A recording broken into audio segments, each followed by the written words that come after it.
Have you ever pondered the possibility of life on Mars? How about the notion that we might be, in some part, Martians ourselves? This intriguing thought is the cornerstone of our exploration today. Imagine a time eons ago when Mars teemed with a full third-density population. Life thrived, prospered, and evolved, much like our own planet. But around the midpoint of their master third-density cycle, a wave of hostility and war swept over the Martian landscape. This cataclysmic event led to the destruction of their biosphere, turning a once vibrant planet into an inhospitable wasteland. In the aftermath of this destruction, the Martians perished, leaving behind only remnants of their existence. But not all was lost. A member of the Confederation known as Yahweh, who served as a guardian at that time, intervened. He preserved the Martian genetics, ensuring the continuity of their species. But these genetics needed a new home, a new planet to thrive on. And so, around 75,000 years ago, these Martian genetics were adjusted and transferred to a young, thriving planet, Earth.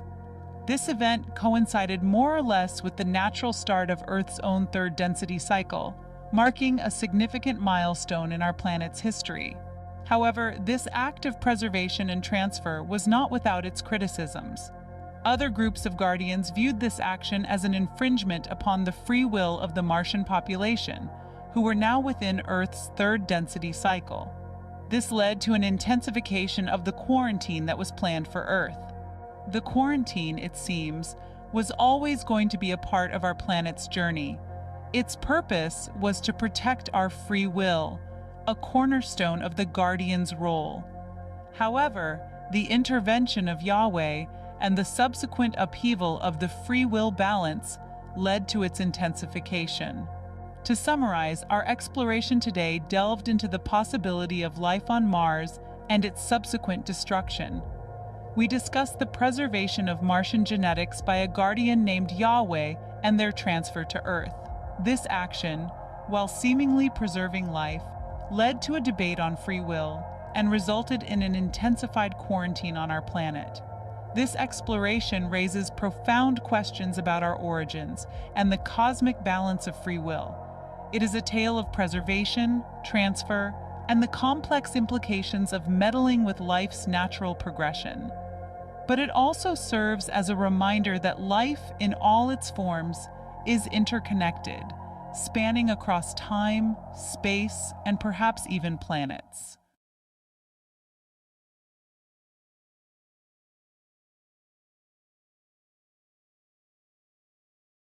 Have you ever pondered upon the concept of quarantine?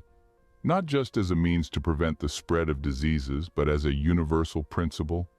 What if the Earth itself was under quarantine, a firmament, if you will, to preserve something very precious, our free will? The purpose of the Earth's quarantine, or firmament, is to limit external influence on our third-density population. It's not about confinement, but rather about shielding. The firmament aims to balance the dimensional variances, ensuring our free will isn't manipulated by higher-density negative crusaders who operate with a different understanding of free will. The free will of the Orion group isn't hindered, but challenged, preserving our third-density population's freedom of choice. However, the quarantine isn't unbreakable.